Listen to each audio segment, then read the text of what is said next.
So you would make your booking and then you would let us know what you want. And then on the day, you come with your containers and we will top them up.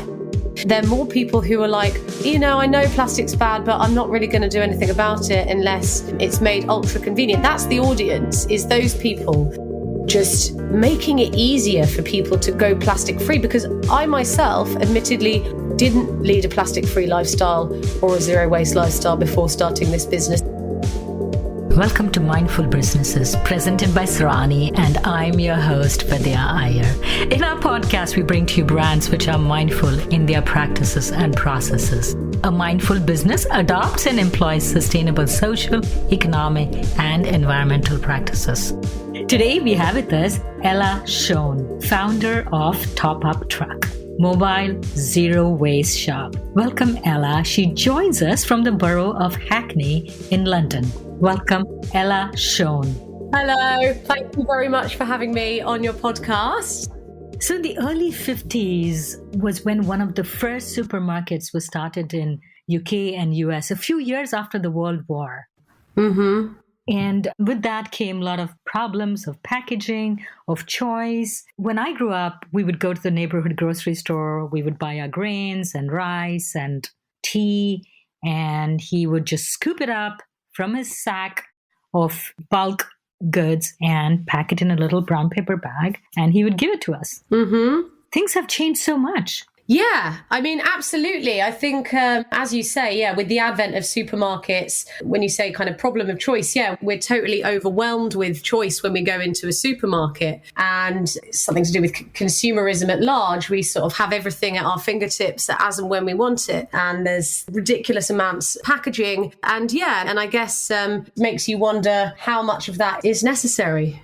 And the reason why these things came about is we want to keep the price of food reasonable. So we scaled up production, optimized distribution, and a portion of the income that a person spends on their food has remained fairly constant, at least in America, or in fact, maybe even dropped as a percent of their monthly income. Yeah, I've never actually looked into that. That's very interesting. So the spend as a percentage of income on food has reduced over the years. But obviously, sort of with kind of mass production and sort of packaging and things like that, the quality of food has obviously dropped, and obviously a decline in the kind of sustainability of the food that we're eating. The rise of supermarkets has meant that people actually expect food at a sort of unreasonable cost. There's farmers whose sort of margins are squeezed so much. People have come to expect to have a wide variety of food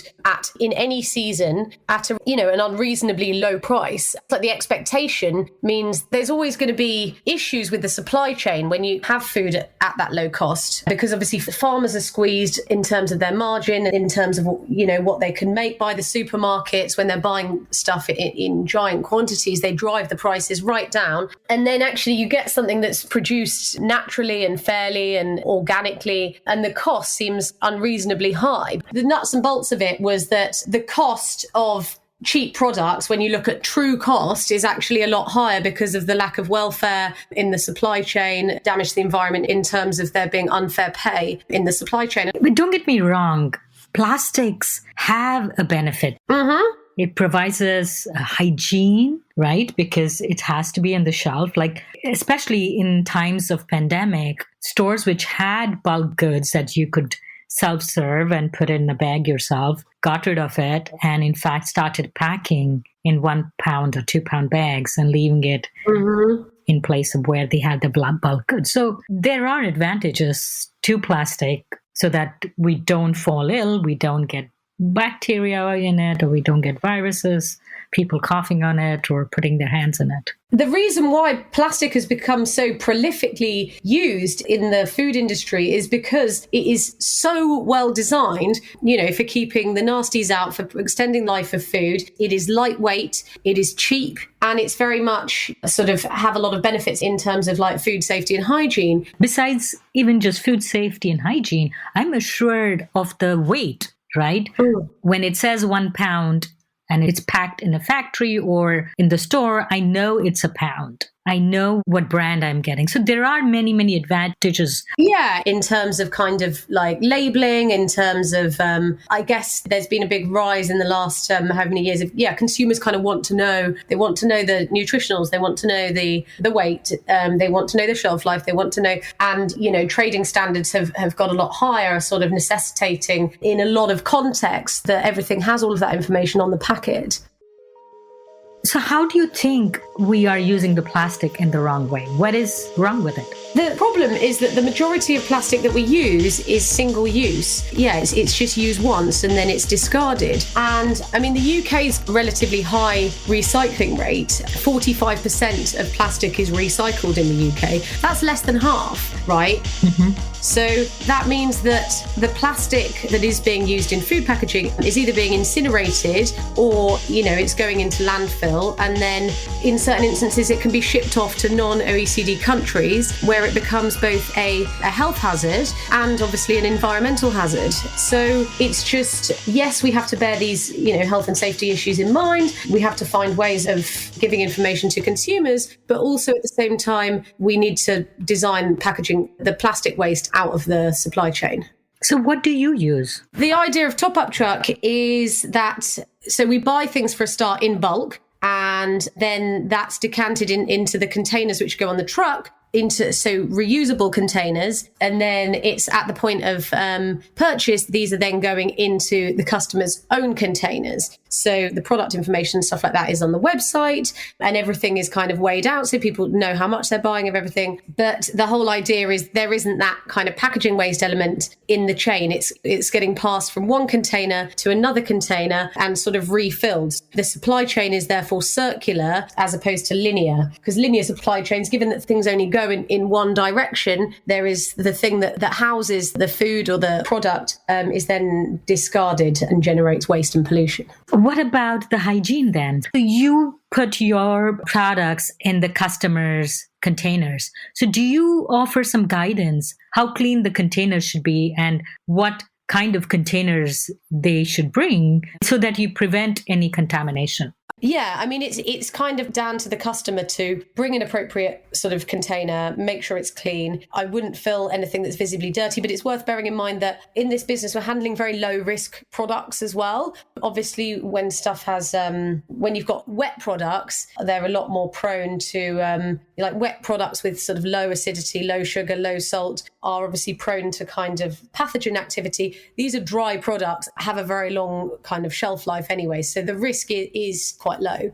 Do you have paper bags? Yes, because of the lockdown restrictions in the UK, we've actually had to pivot the model slightly. So all of the liquids that we sell are currently in own containers, but we're having to take pre-orders. So we are pre-packing our dry goods into brown paper bags. But, once this period of time has ended and we're out of lockdown, looking to go back to all own containers or reusable containers.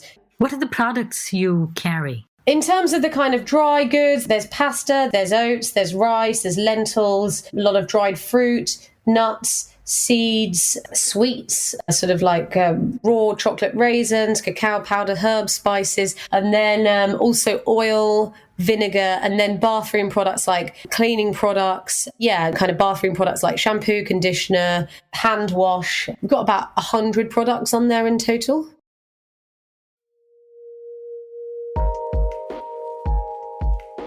And do you still have milk delivery in the UK? Yeah, absolutely. We had our milk delivered on a vehicle exactly like my milk float. And yeah, that was very much the norm. You still do that. I don't have that myself, but that still is a service that exists well around London and the UK. I don't know why. It kind of fell out of fashion a little bit in the sort of, I guess, early noughties.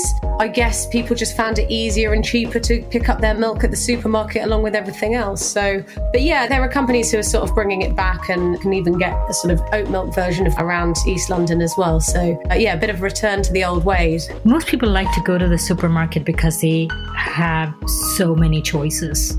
How many, say I pick a product, oatmeal, do you have 2, 3, 4 or just one choice? Just one choice.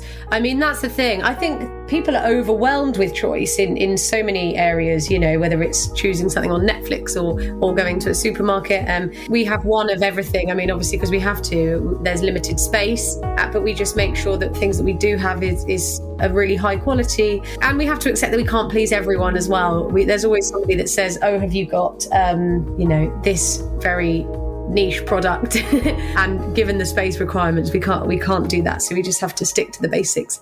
So how does it work? Tell me, if I was a customer, what are the options available for me? So you would make your booking and then you would let us know what you want. And then on the day you come with your containers and we will top them up. So yeah, people need to the truck's only there for a short period of time. So people need to kind of plan in advance what it is that they need so we can sort of serve them nice and quickly. But yeah, we will be literally serving the stuff on the street side. So you don't do door-to-door delivery. So you're there, you have a route and specific spots, you will be there? No, so it works on a private booking system. So customer will make a booking. Yeah, I mean, we did trial a bit of kind of rocking up somewhere and seeing what happens. But people aren't really in the mindset of doing their grocery shopping in their own containers if they've just come across you in the street. So that doesn't work so well. It's essentially a delivery service, but just using own containers. Okay, so you will pull up in front of my home and I will go out with my containers. Yes. And you will fulfill my order. Yes. And alternatively, because sometimes we deal with busy people, we have had a couple of instances of where somebody's saying they're self-isolating. In that case, they leave their containers on their doorstep and then we go and fill them up at the truck and pop them back on the doorstep and do a completely contactless delivery. Approximately how many miles do you drive in a week? Well, we're only operating on 3 days a week and we're probably doing about 10 miles a day. And how many stops would that be? There's a maximum number of slots of about 8 slots. So sort of operating near capacity. So yeah, about kind of like 7 or 8 slots. So how can you scale up? Because you are going through a congested part of the city. You are driving in the city and your reach is only so many people because you can go only so fast and so far in a given day. How would you scale up? Yeah, we would get more milk floats and have different delivery points. I mean, obviously, as you've rightly identified, the range of the batteries on these old milk floats is quite limited. So you have to have different delivery points, different sort of bases where the floats are charged and stuff like that. Describe to the American audience, what is a milk float? So a milk float is an old electric vehicle. We've had electric vehicles in the UK for quite some time. And like now, when you talk about electric vehicles, nowadays we've got lithium ion batteries on electric vehicles. These are, on my milk float is something called lead acid batteries, which are like very old school technology. And so it's basically there would have been a whole fleet of them at the dairy and then, or the distribution point. And then the floats would then go around London before everyone gets up, obviously, because they don't go very fast. So to avoid congestion, they would sort of do the rounds at 3-4 o'clock in the morning. And then by the time you get up, you would have your milk in a glass bottle with a foil cap delivered to your doorstep. So that's how I grew up in India. We used to get those milk bottles delivered at 6 a.m. in the morning. Yeah. And it was a struggle. Like, who would be the person to open the door for the milk person? Yeah. So what range do these vehicles have now? Yeah, I mean, with a new set of lead acid batteries, you can do up to 70 miles. So mine have old batteries, so I can do 25 miles. But yeah, you can certainly modify the vehicles as well to put new batteries in. So you just come back and plug it in your EV charger? It's not really what you would describe as an EV charger, because that's normally what you would charge a kind of modern electric vehicle on. It's a very simple kind of commercial 3-pronged sort of 32 amp socket, basically. Tell us what a typical day is for you with your top-up truck. But I must say, I'm so fascinated with the whole milk float concept.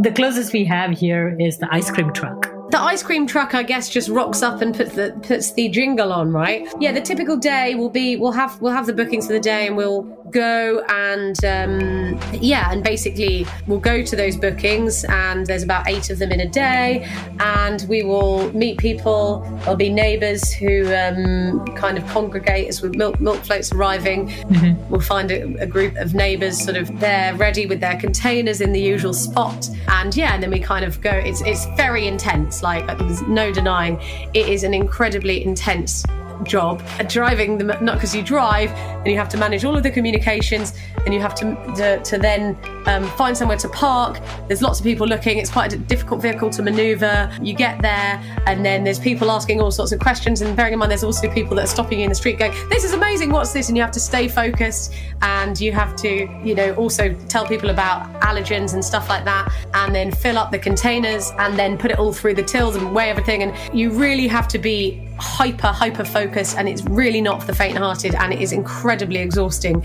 Yeah, and before you do all of that, we have to load everything onto the float. So there's a lot of manual labor, heavy lifting. Do you do this all by yourself? No, I did in the beginning, and now I've got people who help, and I'm doing a bit less of the driving. But yeah, sometimes kind of testing the waters a bit. You usually need to have 2 people on the milk float just to manage, because we don't let people, some zero waste shops, people kind of serve themselves because of the pandemic. Maybe this will change in the future, but because of the pandemic, we're doing all the serving ourselves. So yeah, you kind of, if you've got a queue of 10 people kind of down the street and it's a half-hour window and they all want XYZ, you have to work super fast, like in terms of filling everything up. So yeah, having 2 people to kind of get through everything is totally necessary. What about if it's raining? How do you manage? Which probably does very often in London, right? It is challenging. That there's no denying. It's not that fun when it's raining.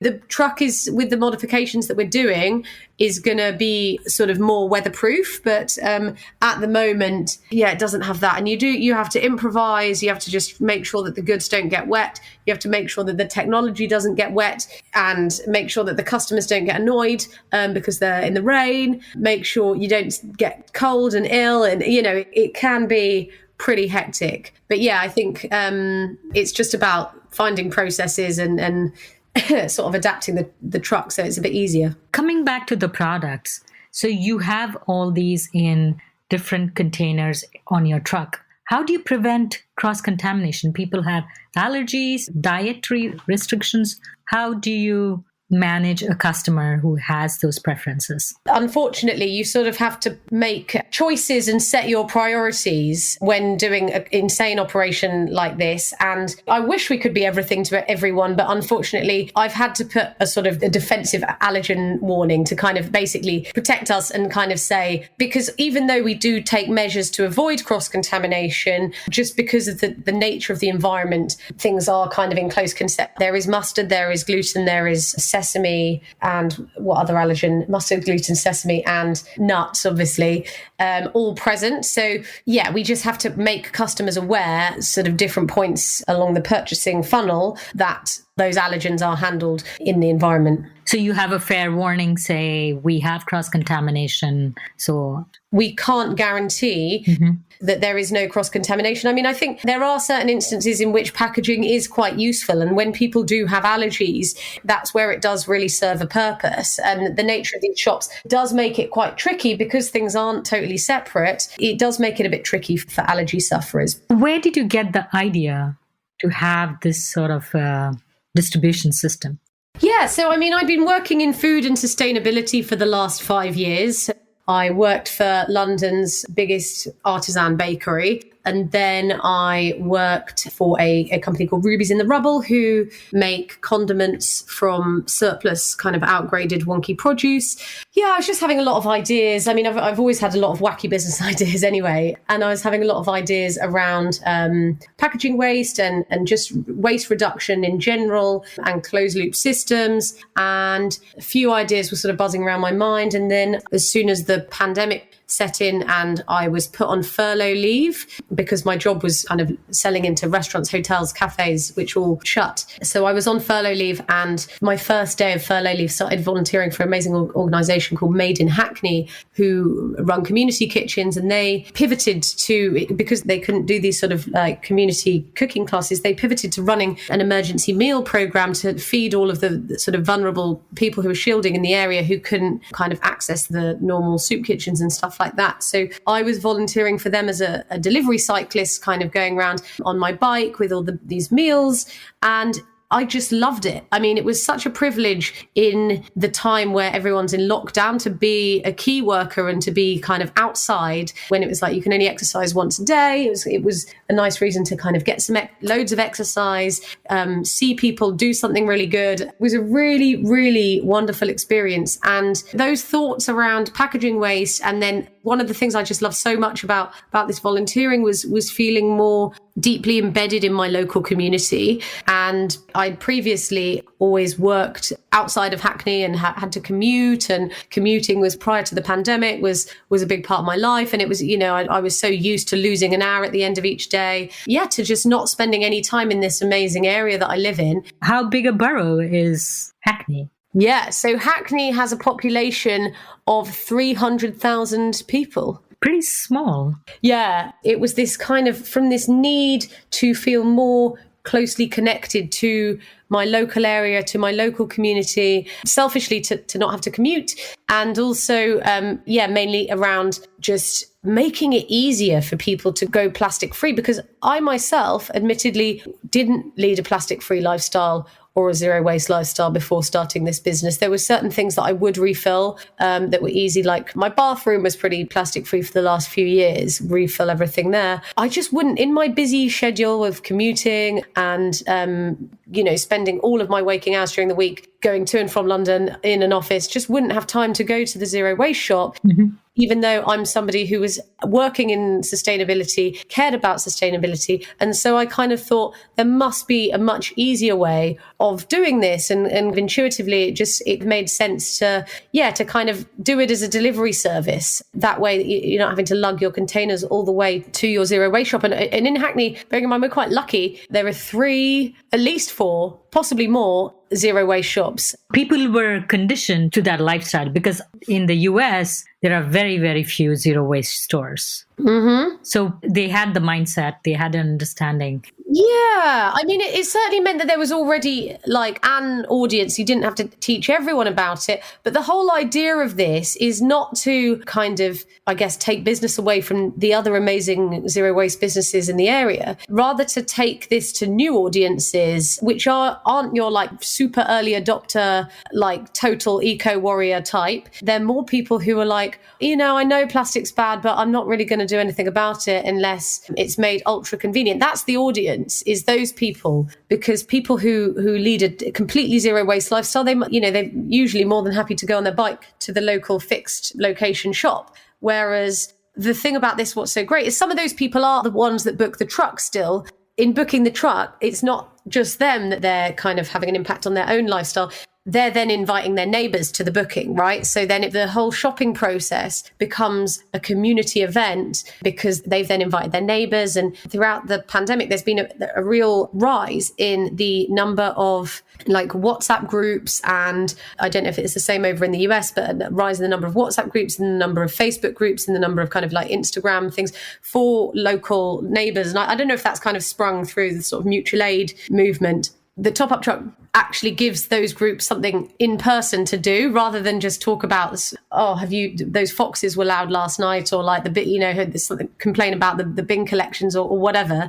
It actually means that neighbours can have an excuse to sort of meet safely, respecting social distancing outside, and do their shopping. So, and there's a lot of people who had never even heard of the concept before, or kind of checking it out, and then they slowly, bit by bit, it might take a few visits, but they've kind of got into the groove, and they've kind of started saving their mayonnaise jars or their bottles, wait until they're run down, and then kind of get excitedly refilling them. Mm-hmm. The whole idea, rather necessarily than it's like everyone's primed and ready for it, it's really trying to push it out into people who weren't doing it before. So how did you assure them that your products were clean and the quality of a packaged one? How did you let them know that? I mean, in all honesty, it's not been an issue. Like, I don't think, maybe that's to do with here, I don't really think I get people asking me, are these products clean? Or how can I be assured of the quality? Or no one has ever asked me that. I mean, because the products that we sell are really good. and are sustainably sourced. They're mostly organic. They are, where possible, locally sourced. Everything is really good quality, but there's almost so much that we've got to communicate already that sometimes even gets missed off a little bit. But people, by and large, are trusting, and they're nice, and they engage with it on a lot more positive level than sort of asking us kind of questions like that. So for every business, the first sale is very exciting. Yeah. What was your first sale? Do you remember the person and when it was? I remember the person. I can't remember exactly what he bought. I think it was either nuts or fruit or something that he could just grab on the fly. Well, I can't remember what we packed it into either, but I think we had an old jar or something. And he just rocked up and was like, "This is absolutely amazing. What's going on here?" And it was very exciting. Seems like ages ago, but not that long ago. When did you start the business? In August. Okay, so you're about 6 months old. Yeah, but 7 months, yeah. How can customers find the top-up truck? Can I say I see you in my neighborhood? Can I just walk up and say, "Hey, I'm out of oats today. May I have some?"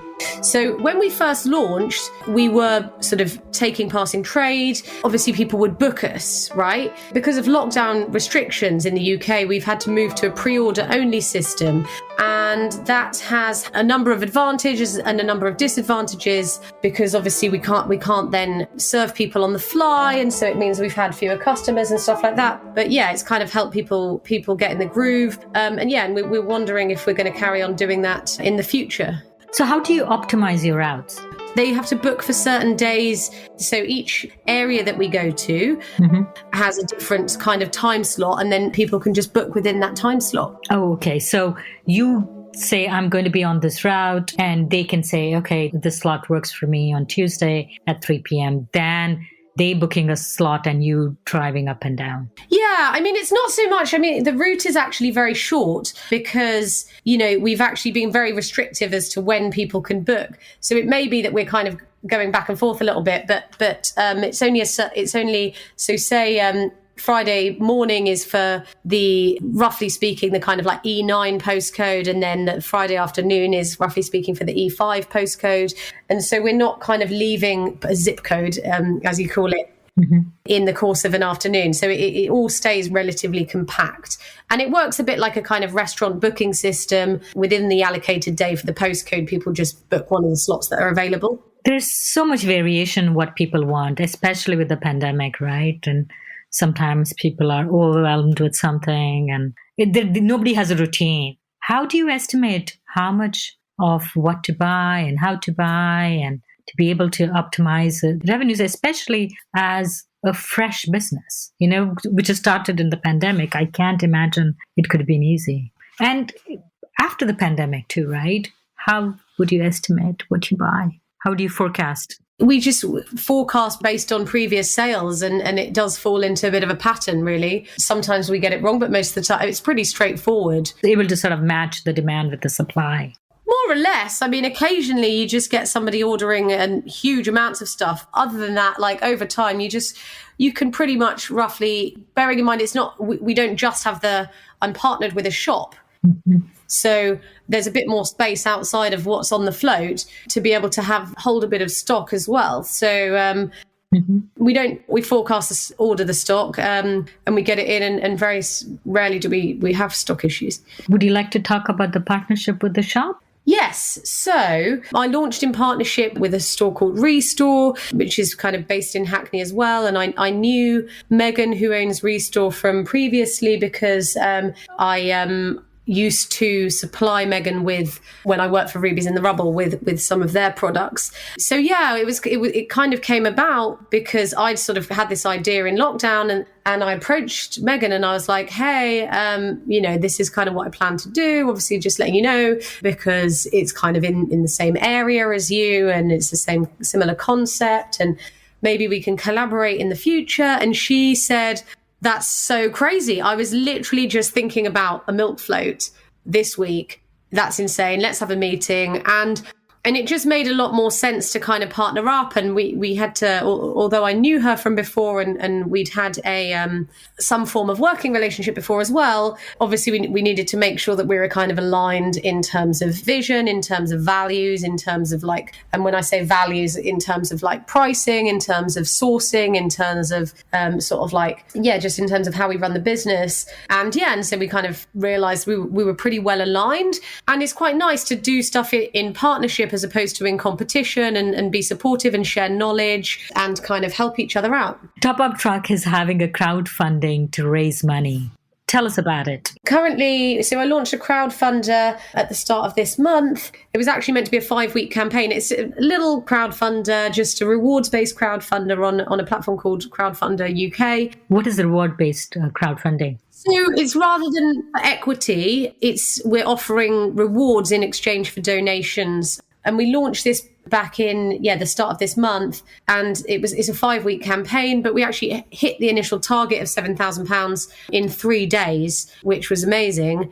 And now and then we hit the stretch target of £10,000 shortly after that, and we're now currently trying to raise 15,000 by the end of the month. In exchange for donations, people can get all sorts of wacky and wonderful rewards, such as they can be mayor of the milk float. So go around on the milk float announcing the arrival of the milk float with a bell, or they can have a trippy psychedelic risograph print of the milk float, or they can, we've got a personalised upcycling service for creating produce bags from people's old garments. Wine tasting has been very popular for obvious reasons.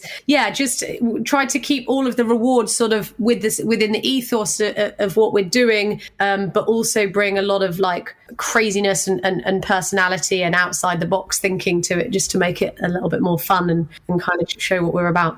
So what will you be using the money for? So 7,000 of it is going to go into upgrading the milk float into a lockable entity. So kind of launched this business as a minimum viable product, kind of wanted to see if it works as a concept, no expectation. And so didn't want to kind of invest in sort of modifying something in a way if it wasn't going to have a future, but knowing that the vehicle itself could be repurposed for something else. So it's, now that we know it works, going to invest in building the truck to the sort of kind of original vision of this, which is something that's lockable and looks really beautiful and is functional and has inbuilt kind of gravity dispensers and lots of storage. So it looks like a sort of a real zero waste shop on wheels, if you like. So did you design it? Yeah, so we've been working with a really interesting guy who it's actually his girlfriend got in touch via Instagram, wonders of modern technology.